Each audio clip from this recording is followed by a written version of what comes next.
Order! Order! You are an incorrigible delinquent at times. Behave yourself, man!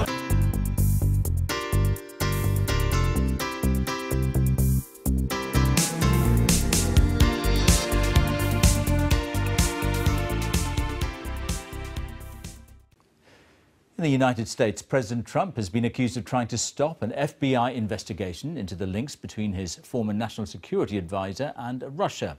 The allegation is proving to be hugely controversial. The White House says the reports are not an accurate portrayal of the conversation, but there are calls for all records of a meeting between the president and the former FBI director, who was sacked by Mr. Trump, to be released to Congress. Our North America correspondent Ali Makboul reports. Yes, this presidency has, it seems, lurched from one controversy to the next. But with this scandal, Donald Trump may be on the shakiest ground yet. In his first appearance since the story broke, though, he's been as defiant as ever. No politician in history, and I say this with great surety, has been treated worse or more unfairly. You can't let them get you down. You can't let the critics and the naysayers get in the way of your dreams. Adversity makes you stronger. Don't give in, don't back down, and never stop doing what you know is right. Oh, and there's James. He's become more famous than me. It all centers on relations between these two men. James Comey was fired as FBI director by Donald Trump last week. The allegation is the president had tried to get him to drop a key investigation. Mr. Comey was looking into links between Donald Trump's former national security advisor, Michael Flynn, and Russia. But it's reported the FBI director kept details of his meetings with Mr. Trump and apparently wrote this in a crucial memo about one conversation.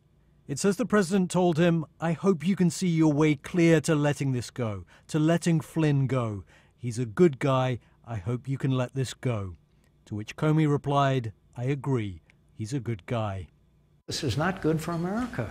With what looks to many like the president trying to impede an investigation, it's even had some making comparisons to the beginning of the end of Nixon. I think we've seen this movie before. I think it's reaching the point where it's of Watergate size and scale and a couple of other scandals that you and I have seen. We can't deal with speculation and innuendo, and there's clearly a lot of politics being played. Our job is to get the facts and to be sober about doing that. It's a far-off prospect, but the word impeachment is being bandied about. Thank you. He's managed it so far, but with more details likely to emerge of apparent attempts to influence an investigation, Donald Trump may find it harder to sidestep scandal. And of course, what makes this scandal different is not just that it's about Donald Trump saying something embarrassing or doing something controversial. It is about potentially him doing something improper for which action against him could be taken. And we've just heard in the last hour or so that the Senate has not just asked for any other documents and memos relating to conversations between Donald Trump and the former FBI director, but also they have asked that James Comey, who was just sacked last week, should testify. And if that happens, that certainly could turn up the heat on Donald Trump. Ali, many thanks. The pressure on him may be mounting, but Donald Trump came out fighting tonight. The latest storm surrounds claims he asked the then head of the FBI to drop an investigation into links between his former national security advisor and Russia. Today, one Democrat called for his impeachment. But in a speech to Coast Guard students, the president was defiant. "Don't give in," he said. "Don't back down." Our Washington correspondent Robert Moore has the latest. Beleaguered and besieged back in Washington, the Commander-in-Chief was attending a Coast Guard graduation ceremony in Connecticut. President Trump making clear to the sailors and to his critics everywhere that he's not only aggrieved, but that he will, in his words, never back down or give in.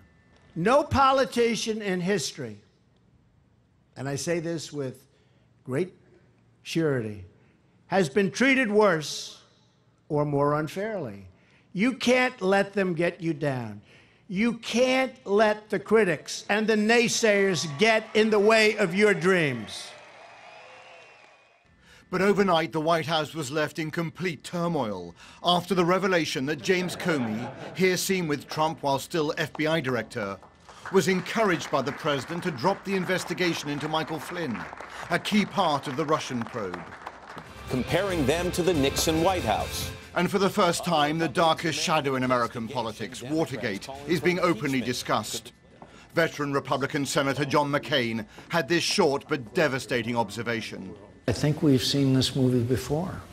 I think it's reaching the point where it's of Watergate size and scale and a couple of other scandals that you and I have seen. It's a centipede that the shoe continues to drop. Any reaction to the Comey memo? Any reaction to the Comey memo, sir? And now, after 10 days that have rocked his tumultuous presidency, the first impeachment call was made from the floor of the House. I rise today, Mr. Speaker, to call for the impeachment of the President of the United States of America. The key question for the White House: did Trump interfere with an FBI investigation in a bid to save National Security Advisor General Flynn? The fired FBI Director James Comey was a meticulous note-taker, and one of his memos has now leaked. Trump apparently telling him in a private meeting, "I hope you can see your way clear to letting this go, to letting Flynn go. He is a good guy. I hope you can let this go." Adding to the sense of whiplash, there is another twist to that meeting last week between Trump and Lavrov. President Putin now saying he can help provide a transcript of that meeting to Congress. A mischievous intervention suggesting the security of the Oval Office may have been compromised. Do you think the Russians were bugging the Oval Office? I would have no way to know that. Trump's presidency is not in imminent danger, but he is now in treacherous waters, with the White House all but paralyzed by events. Well, to be clear, that call for impeachment goes absolutely nowhere until key Republicans here on Capitol Hill begin to desert the Trump White House. There is no sign of that happening yet, but James Comey, that former FBI director, has been called by the Senate Intelligence Committee to testify in open session. That will be a pivotal moment. It'll be a contest of credibility, if you like, with Donald Trump. And if Comey is persuasive and powerful, then it really does begin to imperil the Trump presidency. Robert Moore in Washington, thank you. The questions are building for Donald Trump, and for the first time, Republicans are joining Democrats talking about impeachment. The fallout from his sacking of the FBI director just keeps growing, and the Senate has now asked both the White House and the FBI for evidence of what Donald Trump said to James Comey about the investigation into alleged links to Russia. In fact, the biggest name defending President Trump tonight comes from Moscow, where Vladimir Putin attacked what he called anti-Russian sentiment as stupid and dangerous. Today, President Trump, or as he calls himself, the most unfairly treated politician in history, fought back, but he'll need all his arts of persuasion to pull the White House out of this spiral. Also tonight, having broken the hearts of young voters over tuition fees, the Lib Dems launched their manifesto trying to woo them back, promising another referendum on Brexit and a rent-to-own scheme for first-time homebuyers. Will it work? On the eve of their manifesto, they launched Her Name is Everywhere on the campaign. Theresa May is so ubiquitous you'd be forgiven for thinking that she was the only Tory on the ticket. But what drives the personality behind the label? And Lloyds Bank is back in private hands. You may not have noticed, but for the last 9 years, it's been owned by you and me, the taxpayer. Now it has paid off its debts of £20 billion. We asked the chief executive, was it all worth it? And good evening from Tehran, where in just 2 days' time, Iranians go to the polls, at the very moment that Donald Trump is planning to land in Saudi Arabia, just along the Persian Gulf from here. These are critical presidential elections in which the clerically backed hardline candidate Ebrahim Raisi is challenging the incumbent sitting President Rouhani, promising to roll back the Obama-Rouhani deal to limit Iran's nuclear program. Raisi is coming. Sorry for you. Say to Trump, sorry for you. Raisi is coming. So, senior Republicans are now joining calls for for a special prosecutor. John McCain, who ran for the White House himself, even compared it to the Watergate scandal that destroyed the Nixon presidency. The whiff of a cover-up over alleged links between the Trump campaign and Moscow brought the first calls today for impeachment proceedings to be launched against the president. With only Vladimir Putin apparently prepared to offer outside support to Donald Trump, the White House seems under political siege.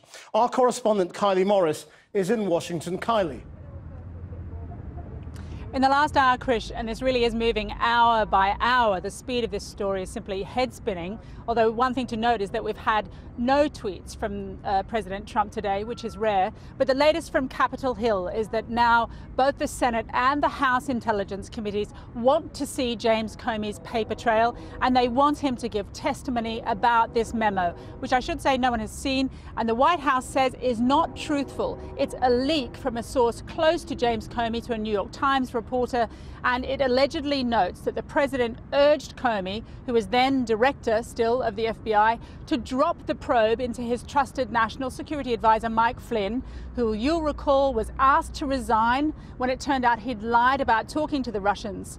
So is this a White House in a death spiral? I mean, maybe for another president the answer would be yes, but one thing we've learned about Donald Trump is that the normal rules do not apply, and you can hear that in the bullish way he came out today to stare down those who say he's unfit for office. I think the problem with this gutsy rhetoric, though, is it doesn't fix the sense of shock setting in among his supporters, in this town at least, tired of living in a constant state of emergency and not getting much done. You will find that things are not always fair. You will find that things happen to you that you do not deserve and that are not always warranted. But you have to put your head down and fight, fight, fight. And that's the first rule of Donald Trump's Fight Club. While his political opponents declare him inching toward impeachment, the president came out swinging at an address for Coast Guard graduates a short time ago. Never, ever, ever give up. Look at the way I've been treated lately. No politician in history has been treated worse. You can't let the critics and the naysayers get in the way of your dreams. No prizes for guessing who most threatens the president's dreams today. Let's, oh, and there's James. He's become more famous than me. He is even more famous now, thanks to perhaps the president's greatest misstep so far. When he fired the FBI director last week, he turned the intelligence chief loose and weaponized all he knows. Which leads us to the leak du jour, the memo jotted down by Comey, an avid note-taker, which suggests the president, on Valentine's Day, asked him to shut down the investigation into Mike Flynn's contacts with Russia. According to reports, the Comey memo states that the president said, "I hope you can see your way clear to letting this go, to letting Flynn go. He's a good guy." Mr. Comey apparently gave no commitment but agreed he's a good guy. Does that constitute an obstruction of justice? Some are already convinced. I rise today, Mr. Speaker, to call for the impeachment of the President of the United States of America. This is what happened. The president said Senior Democrats called for James Comey to give public testimony, and they want an independent investigator. Yeah, it may take a little time, but this is not about us. This is bigger than us. This is bigger than President Trump. This is about the soul of our democracy. I keep saying that. Republicans say they want to know the truth too, but not to the exclusion of everything else. People in America turn on the TV and they think this is all that's happening. This is all we're doing and all we're discussing. That's just not the case.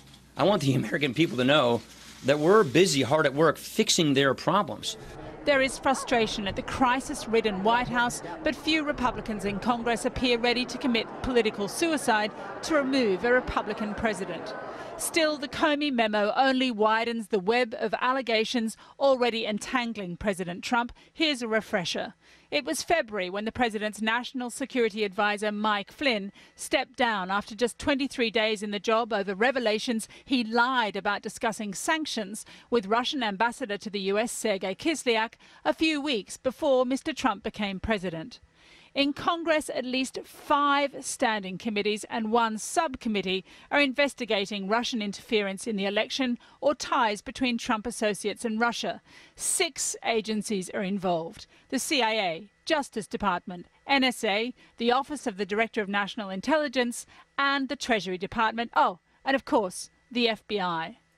Last week, after the president sacked FBI Director James Comey, he finally revealed, despite earlier excuses, Russia was on his mind when he made the call. Then yesterday, the president was accused of spontaneously sharing highly classified intelligence with Russia's Foreign Minister Sergei Lavrov and Ambassador Sergei Kislyak. Trolling Trump, the Russian President Vladimir Putin offered to share his foreign minister's notes on that meeting to clear up any confusion. The president's penchant for strongmen played out in a far less subtle way in Washington yesterday. After a meeting between Trump and Turkey's President Erdogan, witnesses say members of the visitors' security detail were among those recorded on the lawns of the ambassador's residence, rushing and beating protesters, many of them Armenian. It's a close-up look at the trouble powerful friends abroad can get you into. The president more than aware too today of the even deeper trouble powerful enemies at home can cause. Well, the prospect of impeachment has reared its head twice before in living memory, during the presidencies of Richard Nixon and Bill Clinton. But in neither case did the process end in their enforced removal from office. So what are the chances that Donald Trump's term could end in impeachment? The President of the United States. This seems like ancient history now. President Trump's first address to Congress in February. I am here tonight to deliver a message of unity and strength. Ill-tempered tweets were replaced for a few hours by mellifluous rhetoric. Donald Trump looked and sounded presidential. Now the question being asked is this: could the same audience become the jury for their president? The power of impeachment is one of those great checks and balances written in our Constitution to ameliorate the stark doctrine of the separation of powers. Impeachment proceedings against Richard Nixon after Watergate in 1974. Congress turned into a court. But to impeach a president and remove him from office requires a simple majority of the House and a 2/3 majority of the Senate. And full impeachment has never happened to a sitting president, not even to Tricky Dicky. I shall resign the presidency effective at noon tomorrow. He got away with it. How? By resigning before the impeachment got into full swing. By the way, it's a measure of the scale of this scandal under Trump that it has outgrown the suffix "gate." Trump is in a class of his own. The second president to come close to impeachment was this guy. I did not have sexual relations with that woman. Bill Clinton went through an impeachment process but was acquitted by the Senate and served out his full term. If all this sounds political, that's because it is, and the Republicans control both houses of Congress. For them to vote to impeach Trump would be like turkeys voting for Christmas.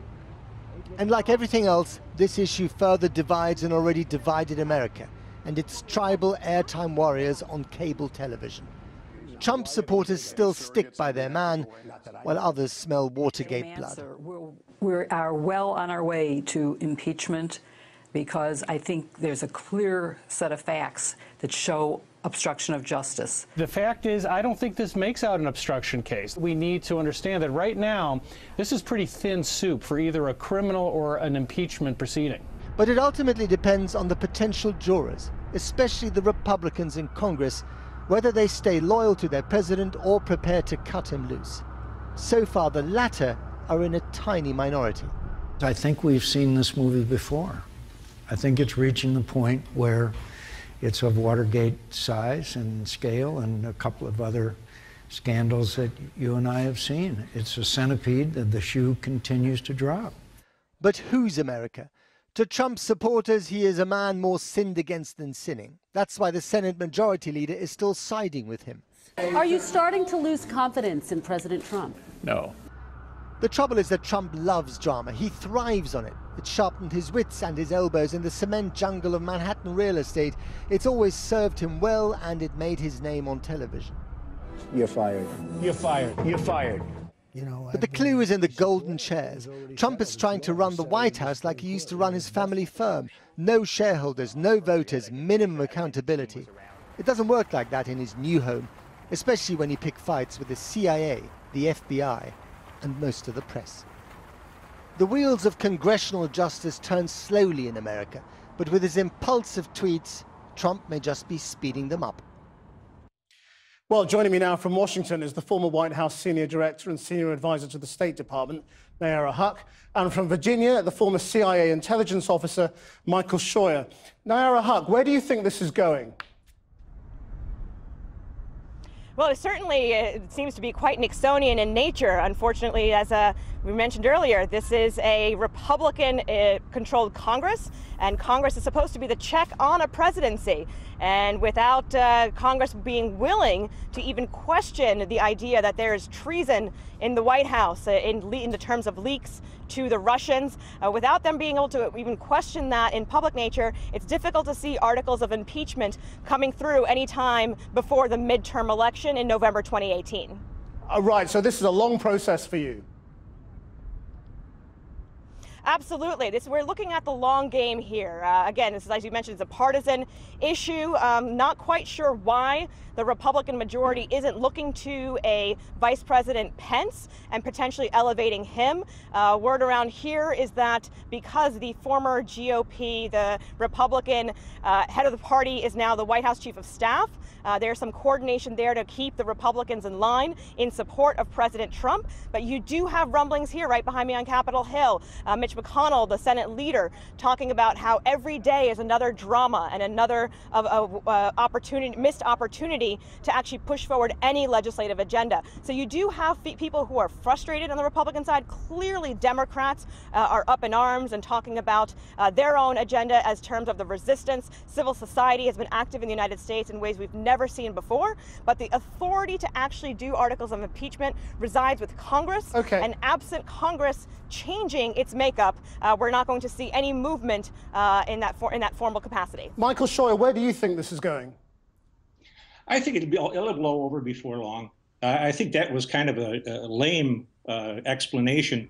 This whole business about the Russians pivots off of one issue, and that's a private sector IT company who works for Hillary Clinton saying that there was evidence of Russian tampering with the DNC servers. And the DNC has refused to give those servers to the FBI, which is a clear sign that Comey is their sort of their poop boy, because the FBI can get what it wants when it comes to investigating espionage. Well, I guess we'll find out more, won't we? Yeah, I mean, once the FBI hands over any tapes that exist, and when the FBI hands over any memos or notes that exist of these meetings, there's probably a bit more to it. I mean, what do you think the American people think when they see their own Republicans calling for Trump to be impeached? Well, you have to understand, sir, that Trump not only defeated the Democrats, but he defeated the Republicans. And I'm afraid to say, but what's been coming for more than 40 years is going to be here. The people who put Trump into power are not going to let him be impeached by a couple of establishments who are basically afraid of what he's going to do with his Justice Department to undo the theft and crimes that they've committed in their little cove here in Washington. They're the best armed, This is it's actually a very valid point. You're making a very...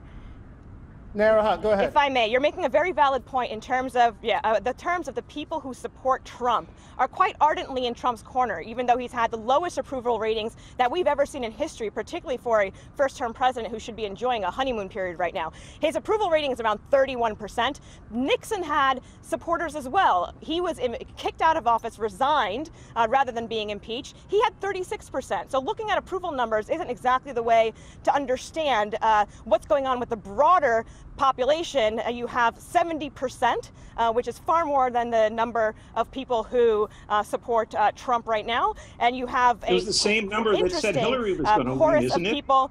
It's an interesting chorus of people who, Democrats, Republicans, you have agency officials, ex-FBI officials. We've rarely seen this type of coalition come together. Michael and Scheuer. It's really only coming together, frankly, not because of domestic policy. It's only coming together because of the issues of national security. I mean, Michael Scheuer, I mean, you know, Nixon went before it could happen. Clinton survived it. Trump won't step down, will he? He's not going to go until he's impeached. He'll fight it and he'll take this to his supporters. And his supporters will come to his defense with rifles if necessary. That's just the way it is. So do you think he'll survive? Oh, absolutely. This is all a farce, sir. The young lady you had there, nor yourself, has what evidence are we working on besides Hillary Clinton's IT company here about Russia? None. Well, you have no evidence. Thank you very much indeed, Michael Scheuer. We must leave it there. But I guess once the Senate Intelligence Committee gets its evidence, we'll be able to look at it eventually. Thank you both very much indeed, Naira Haq. Thank you for joining us as well. The US Justice Department has appointed a former FBI director as a special counsel to oversee a federal investigation into potential links between Russia and the Trump campaign to influence the 2016 presidential election. Robert Mueller was appointed as the director of the Bureau in 2001 and led the FBI through the aftermath of the September 11th attacks. He retired in 2013. Well, the announcement adds to the crisis surrounding Donald Trump's presidency, a crisis which is threatening to engulf him. It includes calls for him to be impeached, and it follows a report that he asked the former head of the FBI to drop an investigation into links between Russia and the White House. James Comey refused that request and was subsequently sacked by the president, but the White House has denied Mr. Comey's account of the incident. Our US correspondent Amanda Walker has this report. If only this Coast Guard graduation ceremony was all President Trump had to think about today. His White House is swamped with scandal. His interpretation of it all... Look at the way I've been treated lately, especially by the media. No politician in history, and I say this with great surety, has been treated worse or more unfairly. The Russia issue follows this administration wherever it goes. Do you think the Russians were bugging the Oval Office? I would have no way to know that. What do you think of his office? Secretary, do you stand by? Top of the list of crises is surely the James Comey bombshell, the reported memo detailing Trump's request to shut down part of the Russia investigation has raised alarm in both political camps. I think it's reaching the point where it's of Watergate size and scale and a couple of other scandals that you and I have seen. This row are books I've written. The words Watergate and impeachment have come out of the fringes and into the mainstream. Journalist Elizabeth Drew covered the Nixon scandal extensively. She knows it inside out. We are, we're just in the 5th month of Trump's presidency. With Nixon, we were in the 6th year. He had been reelected overwhelmingly in 1972. So we're on a speed ride here. And I don't know how long whatever this is will take, but it will have to resolve itself in some way. Democrats are raising the alarm. I rise today, Mr. Speaker, to call for the impeachment of the President of the United States of America. Republicans are expressing more measured concern. Look, the last thing I'm going to do is prejudge anything. I'm a person who wants to get the facts. That is our job, to be sober, to be dispassionate, and to get the facts and to do our jobs and follow the facts wherever they may lead. The whole process of impeachment is complex. After an investigation begins, then the evidence will come forward. There will be hearings, there will be testimony, there will be the subpoenaing of documents. Once all of that occurs, then we'll know what the universe of evidence appears to be that would support the allegations of obstruction of justice. The current picture is heavy on chaos and light on facts and evidence. Trump's strategy is likely to be similar to what he told these graduates. You have to put your head down and fight, fight, fight. Amanda Walker, Sky News, Washington. Well, let's just bring you some of the statement from the Department of Justice now. And the Acting Attorney General, Rod Rosenstein, has said in a statement that in my capacity as Acting Attorney General, I determined that it is in the public interest for me to exercise my authority and appoint a special counsel to assume responsibility for this matter. My decision is not a finding that crimes have been committed or that any prosecution is warranted. I have made no such determination. What I have determined is that based upon the unique circumstances, the public interest requires me to place this investigation under the authority of a person who exercises a degree of independence from the normal chain of command. Well, let's talk to Kimberly Atkins. She's the chief Washington reporter at the Boston Herald. Good morning, Kimberly. Thank you so much for joining us. Unique circumstances, indeed. I mean, this investigation was already ongoing. So what does bringing Mueller into this mean? Yes, well, this really is a stunning development. This is something that Democrats in particular here had been calling for some time, as these string of controversies surrounding the White House and this ongoing probe of Russia kept happening. And so this is something that is probably not welcome news for the White House, who wanted to keep these the congressional probes to keep it at that. But amid increasing calls and increasing accusations that Trump may have improperly tried to motivate former FBI Director James Comey to drop his probe of his former national security advisor, sort of pushed the Justice Department to appoint this independent counsel, somebody who former Director Mueller is very respected by both Democrats and Republicans, seen as a way to move forward in this investigation that had been really mired by politics. So do you think that Donald Trump, his advisors close to him, would have had absolutely no say in this?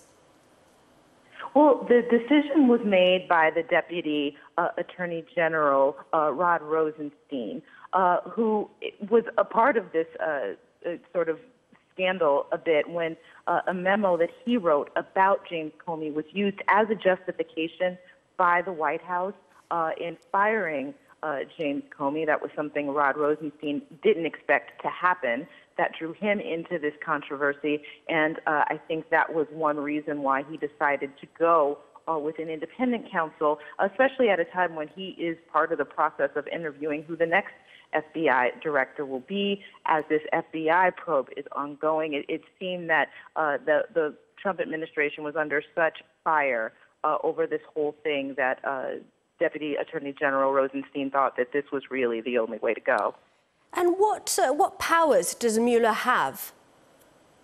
Well, it's the scope of this is yet to be seen, but if past is prologue here, we have seen independent counsel come in during other investigations, including Watergate. There was a special counsel appointed in that case to be really an independent investigator, somebody who is not under the authority of the White House or of Congress or any party, to really be able to go in and do a full, thorough investigation. The powers tend to be fairly broad. They are able to call witnesses, call documents, and recommend charges if necessary at the end of the investigation. The investigations tend to be long. They could last years. It's unclear here how quickly it will move. But it's a big, major move that really it doesn't necessarily take the investigation out of the hands of Congress. Mm-hmm. Those probes will keep going. But it creates something that people can look at that's completely independent, and it's being cheered so far by members of Congress as the news continues to trickle out this hour. Do you think it could go as far as seeing Comey or even the president himself testify? It's a possibility. It absolutely could. I think James Comey probably is a likely witness to testify in all of this. Already members of Congress are calling for him to come testify as early as next week. Comey himself has said he would be willing to testify so long as it would be in an open hearing, not a closed hearing. He clearly also allowed some of these information about his memos to be divulged yesterday. So he clearly is willing to speak and believes that he has information that is pertinent to this ongoing probe. So I will definitely see him. We'll have to see whether we see the president, but it's possible. I mean, if you recall that Bill Clinton was called to testify in an ongoing investigation into him that did lead to impeachment proceedings. So that's a possibility. Okay, just very briefly, Kimberly, there have been calls for the president to be impeached today. Do you think, now that they've brought in the special counsel, do you think that will go far enough to quiet those calls? I think it's possible. I mean, there was one congressman who called for impeachment on the House floor. Most people here think that we are far, far away from even that. They want to see where these investigations lead first and what information comes out of them. Okay, Kimberly, thank you so much.